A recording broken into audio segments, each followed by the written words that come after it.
Hello students, I am Dr. Premlata Verma from Government Bilasa Girls PG College, Bilaspur। और आज हम BSc first year mathematics के paper 2 calculus के unit 3 का topic integration of transcendental functions पढ़ने जा रहे हैं। इसके अंतर्गत आज का हमारा लेक्चर होगा कि integral sine power nx dx और integral cos power nx dx को इवेलुएट करना। तो हम ये दोनों इंटीग्रल जहां n जो है वो पॉजिटिव इंटीजर होना चाहिए, तो n पॉजिटिव इंटीजर के लिए इन दोनों इंटीग्रल्स को इवेलुएट करना आज हम सीखेंगे। अब देखिए, इवेलुएट यदि हमें करना है तो चाहे n कैसा भी पॉजिटिव इंटीजर हो, चाहे वो ऑड हो या इवन हो, ऐसे सारे क्वेश्चंस जो है वो डे मोवियर थ्योरम से बन जाते हैं। और डे मोवियर थ्योरम में करना क्या होता है कि जितना पावर में जो चीज रहती है, पावर में जो नंबर रहता है, उसको हम कोएफिशिएंट में ले आते हैं। कि जैसे हम साइन क्यूब एक्स का इंटीग्रेशन हमें याद नहीं है, पर हमें साइन 3x का इंटीग्रेशन पता है। यानी डे मोवियर थ्योरम का यही रोल है कि जो पावर है उसको हम कोएफिशिएंट बनाते हैं ताकि इंटीग्रेशन आसान हो, वो स्टैंडर्ड रिजल्ट में आ जाता है।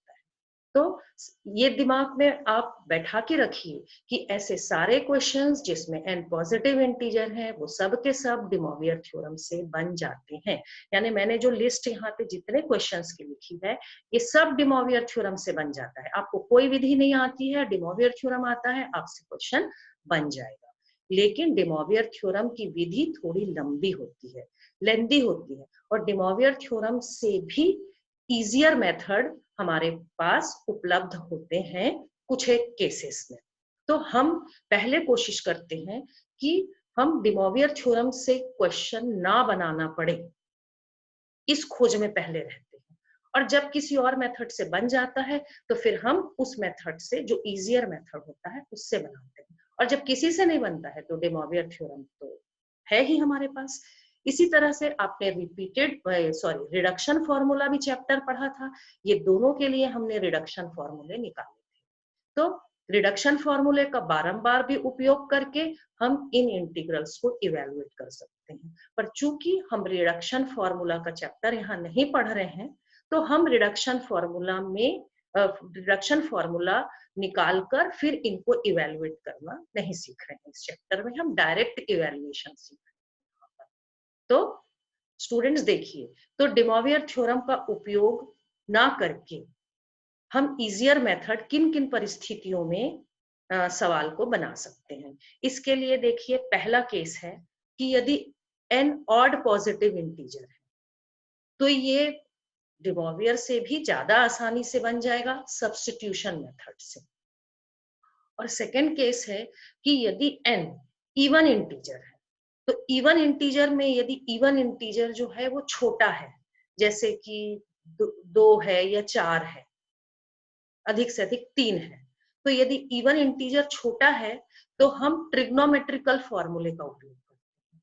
उसमें भी काम वही है, जो पावर है वो कोएफिशिएंट में बदलता है। तो स्मॉल पॉजिटिव इवन इंटीजर के लिए हम ट्रिग्नोमेट्रिक फॉर्मूले का उपयोग कर लेते हैं, जो वही काम करता है जो डे मोवियर थ्योरम करता है। तो लेकिन यदि लार्ज, जब हमारे पास इन दो केसेस के अलावा कोई, इन दो केसेस से यदि हमसे क्वेश्चन सॉल्व नहीं होता है तो फिर हम डे मोवियर थ्योरम से बनाते हैं। पर डे मोवियर थ्योरम को डायरेक्ट भी हम यूज कर सकते हैं, पर वो लेंदी प्रोसेस है। तो इसलिए कोशिश करना चाहिए कि यदि केस 1 और केस 2 वाली विधियों से क्वेश्चन बने तो हमें डे मोवियर थ्योरम का उपयोग करने से बचना चाहिए। तो देखिए, जैसे साइन पावर हमने बता दिया ये ऑड है, ऑड में हमको किससे बनाना है, substitution method is preferable. Power 4 है, इवन है और छोटा है, तो हम ट्रिग्नोमेट्रिक फॉर्मूले का उपयोग करेंगे। अब देखिए, यहाँ पावर 8 बड़ा है, तो ट्रिग्नोमेट्रिकल फॉर्मूला जो है वो थोड़ा सा ज्यादा मुश्किल लगेगा। तो बेहतर है जब ज्यादा हो जाए पावर, तो फिर कोई चारा नहीं है कि ना केस 1 से ना केस 2 से बनाएंगे, हम सीधा फिर डे मोवियर से बनाएंगे। तो स्टूडेंट्स चलिए अब हम क्वेश्चन 1 देखते हैं, evaluate integral sin power 7x dx। अब आप देख रहे हैं यहाँ पर ऐसा नहीं है कि ये क्वेश्चन डिमोवियर से नहीं बनेगा, बट डिमोवियर से बनाने में ये ज्यादा लेंथी होगा। तो हम देखते हैं कि यहाँ पर देख रहे हैं ये ऑड है, हम इसको सब्स्टिट्यूशन मेथड से ही बनाएंगे, डिमोवियर को अवॉइड करेंगे। तो इसमें सब्स्टिट्यूशन में क्या करते हैं, एक sin x dx अलग कर लेते हैं और ये हो गया sin पावर 6x। अब हम देखें कि sin x dx कब आएगा, तो cos x को यदि हम t मानेंगे तो sin x हमको आ जाएगा डिफरेंशिएशन में। तो हम क्या करेंगे, ये जो बचा हुआ पोर्शन है, ये बचा हुआ जो टर्म है, इसको हम क्या करेंगे, cos में बदल लेंगे। तो ये हो गया अपना sin 6x है, sin पावर 6x, तो 1 minus cos square x whole cube sin x dx। अब आप देखिए cos x को t सपोज कर लीजिए, तो minus sin x dx dt हो जाएगा। तो ये हो गया, आप cos x को t रखेंगे तो 1 minus t square whole cube और sin x dx minus dt। अब हम इसको a minus b whole cube से खोल लेते हैं, तो ये आ जाएगा 1 minus 3t square plus 3t power 4 minus t power 6, ये माइनस बाहर हो गया। अब हमने माइनस को अंदर मल्टीप्लाई कर दिया तो इस तरह से मिला। अब तो पहले इंटीग्रेट किया, 1 का इंटीग्रेशन t आया, t स्क्वायर का t क्यूब बाय 3 आएगा, t पावर 4 का t 5 बाय 5 आएगा, t पावर 6 का t पावर 7 बाय 7 आएगा। तो और फिर माइनस का मल्टीप्लिकेशन भी कर दिया गया है। इस तरीके से इंटीग्रेट करने के बाद t की वैल्यू हमारी थी cos x, तो cos x हमने भर दिया और ये हमारा आंसर है।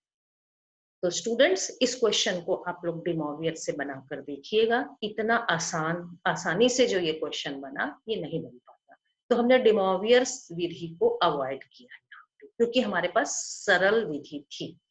अब आप देखिए integral sin power 4x dx, डिमोवियर से तो ये भी बनेगा, पर हम अवॉइड करेंगे यदि कोई दूसरी सरल विधि हो। अब हम देख रहे हैं n इज इक्वल टू यहाँ पर 4 है, 4 है यानी छोटी पावर है, छोटी पावर है तो हम क्या करेंगे, इसको ट्रिग्नोमेट्रिकल फॉर्मूले के उपयोग से बनाएंगे। डिमोवियर भी यही काम करता है कि पावर को कोएफिशिएंट में बदलता है, पर ट्रिग्नोमेट्रिकल फॉर्मूले का उपयोग करके हम पावर को कोएफिशिएंट में बदलेंगे। तो sin पावर 4x है, इसको sin square x whole square dx किया, साइन स्क्वायर एक्स को हमने 1 minus cos 2x upon 2 whole square किया, तो ये देखिए कोएफिशिएंट में आ गया, x का कोएफिशिएंट 2।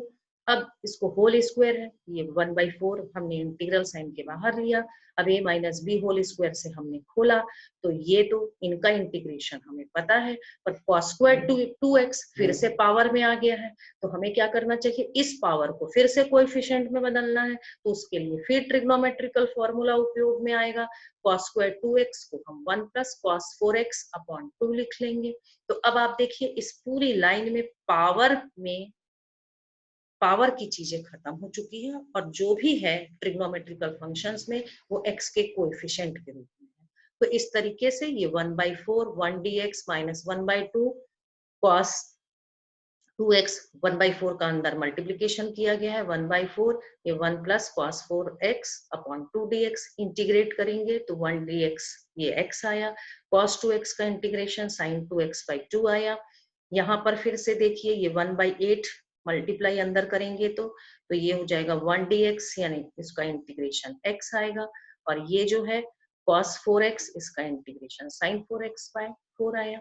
तो ये फाइनल आंसर हमको मिला। आपने देखा कि ये बहुत ही सरल तरीके से हमको बना, तो ऑड वाला भी हमारे लिए इजी था और इवन भी है और पावर छोटी है, तब भी हमको ये ज्यादा आसानी से बना। अब हम अगले क्वेश्चन की ओर जाते हैं। आप देख रहे हैं integral cos power 8x dx।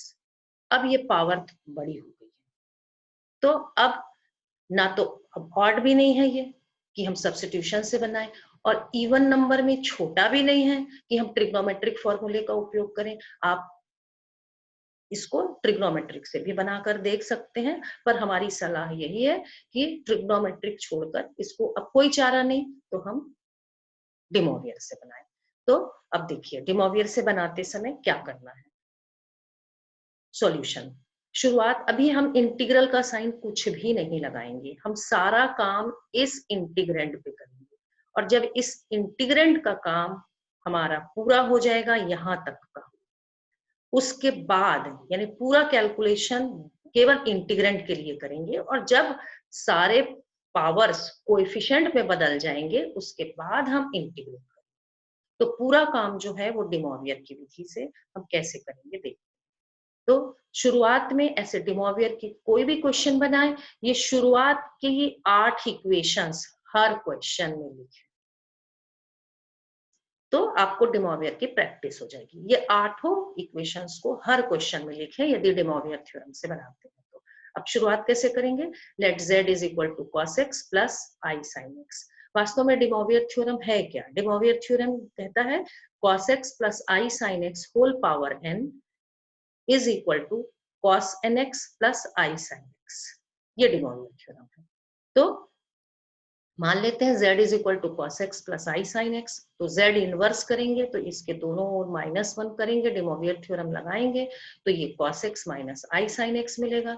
अब पावर n करके इसको डे मॉरियर थ्योरम लगाइए z पावर n, तो ये आपको मिलेगा cos nx प्लस आई साइन एक्स। ऐसे ही z माइनस n करिए तो माइनस n करने से cos nx minus I sine x मिलेगा। तो इस तरीके से सॉरी ये जो है आपको cos x प्लस आई साइन एक्स लिखना है और उसमें पावर माइनस n लिखना है। ये लिखने में त्रुटि हो गई है, cos x प्लस आई sine X power minus n, तब आएगा cos nx minus I sine x. तो अब 1 और 2 को जब हम जोड़ेंगे तो z plus z inverse is equal to 2 cos x मिलेगा। अब घटाएंगे 1 में से 2 को तो z minus z inverse is equal to 2i sine x मिलेगा। तो ये इक्वेशंस हमारे मिले 5 और 6। अब ऐसा ही 3 और 4 को जोड़ दीजिए तो आपको मिलेगा 2 cos nx। फिर 3 में से 4 को घटा दीजिए तो मिलेगा z power n minus z power minus n is equal to 2i sine nx। अब स्टूडेंट्स ध्यान रखिएगा कि 5 और 6 का उपयोग शुरुआत में होगा, शुरुआती सॉल्व करते समय 5 और 6 का उपयोग होगा, और 7 और 8 का क्वेश्चन के आखिरी स्टेप्स में होगा। तो अब हम क्या कर रहे हैं? अब हमको चाहिए था cos पावर 8x, तो शुरुआती में 5 और 6 का उपयोग करना है, तो यहाँ पे तो साइन वाली कोई चीज है ही नहीं, तो इसलिए 5 का उपयोग करेंगे। तो हम देख रहे हैं इक्वेशन 5 से हम cos पावर 8x लिखेंगे तो क्या आएगा? z plus z inverse upon 2 whole power 8। अब 1 अपॉन 2 रेज टू 8। अब बाइनोमियल थ्योरम से इसको खोल दें, a plus b whole power 8। तो बाइनोमियल थ्योरम से आप खोलेंगे तो ये z power 8 plus 8c1 z power 7 z inverse plus 8c2, ये बाइनोमियल थ्योरम आपको आता है, इससे आप इसको प्रसारित कर लें। अब 1 अपॉन 2 रेज टू 8। अब ये 8c1 की वैल्यू 8 है, ये दोनों मिला के z पावर 6 हो जाएगा। 8c2 की वैल्यू 28 है, 8c3 की 56 है। ये सारे वैल्यूज हम जो है रख देंगे, तो 1 अपॉन 2 रेज टू 8, और इस तरह से हमको एक्सप्रेशन प्राप्त हुआ। अब हम क्या करेंगे? 8 है ये पावर और ये -8 पावर, इनको हम एक ब्रैकेट में लिख लेंगे। तो z पावर 8 और z पावर -8 को एक साथ रखें। इसका नेक्स्ट छोटा 8 से छोटा 6 वाला है, तो आप देख रहे हैं 8z6 और यहाँ पर 8z पावर -6, इनको कलेक्ट कर लिया। अब 6 के अगला क्या है? 4, तो ये आप देख रहे हैं 28z power 4 plus z power -4 plus 56 z power 2 plus z power -2, और ये कांस्टेंट आया 70। क्वेश्चंस बनाते समय स्टूडेंट्स ये याद रखिएगा कि साइन में कोई गड़बड़ी ना हो, और आप अधिकांश क्वेश्चंस में आप पाएंगे कि यदि ब्रैकेट में एक जगह प्लस है तो सभी जगह आपको प्लस, और यदि माइनस है तो सभी जगह माइनस मिलेगा। तो यदि ये चीज को ध्यान में रखेंगे तो यदि त्रुटि होगी भी तो आप तत्काल ऊपर के स्टेप्स से सुधार सकते हैं। अब देखिए, अब हमको ये मिल गया ऐसे पेयर्स जब मिल जाएंगे तो ये है cos पावर 8x, और जब ऐसे पेयर्स मिल जाएंगे तो हम तत्काल इसको अब इंटीग्रेट करेंगे जैसा क्वेश्चन है। तो इंटीग्रल cos पावर 8x करेंगे तो ये z power 8 plus z power -8, ये इक्वेशन 7 पहले ही बताया था, 7 और 8 का उपयोग होगा आखिरी स्टेप में। तो चूंकि हमारे पास साइन है ही नहीं, या साइन नहीं है, सॉरी वो नहीं, ये सब में प्लस है, तो यानी ये भी यही वाला एक्सप्रेशन यूज होगा। तो z power 8 plus z power -8 क्या हो जाएगा 2 cos 8x। ऐसे 6 वाला है तो 2 cos 6x, 4 वाला है तो 2 cos 4x। तो अगले स्टेप में हमने यही काम किया कि 2 cos 8x plus 8 cos 6x, ये इस तरीके से। अब आप देख रहे हैं ये पावर में था और इस जगह पर सारा कोएफिशिएंट में आया है।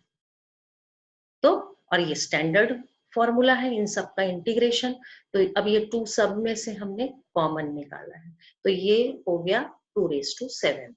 अब ये cos 8x, ये 8 cos 6x अलग अलग हमने इसको इंटीग्रेट किया। तो इंटीग्रेट करेंगे तो cos 8x का sin 8x by 8, cos 6x का sin 6x by 6, ये sin 4x by 4, और ये लास्ट 35 1dx यानी x। तो स्टूडेंट्स यही हमारा आंसर आया। अब कोई जरूरी नहीं है आपको कि इन सबको आप कैंसिल करें कि आप 2 4 8, 2 3 6 या 4 7 28, ऐसा भी आप छोड़ सकते हैं। उद्देश्य जो है क्या था कि आप इंटीग्रेट करें। तो इंटीग्रेशन आपने कर दिया है, बाकी आपको ये सब कैंसिल करना हो तो करिए, और नहीं तो ऐसा भी छोड़ सकते हैं। तो स्टूडेंट्स, तो आज का हमारा लेक्चर यहीं पर समाप्त होता है, और आशा है कि आज का लेक्चर जो हमने आपको विधि बताई है इससे आपको जरूर लाभ मिलेगा। तो थैंक यू वेरी मच।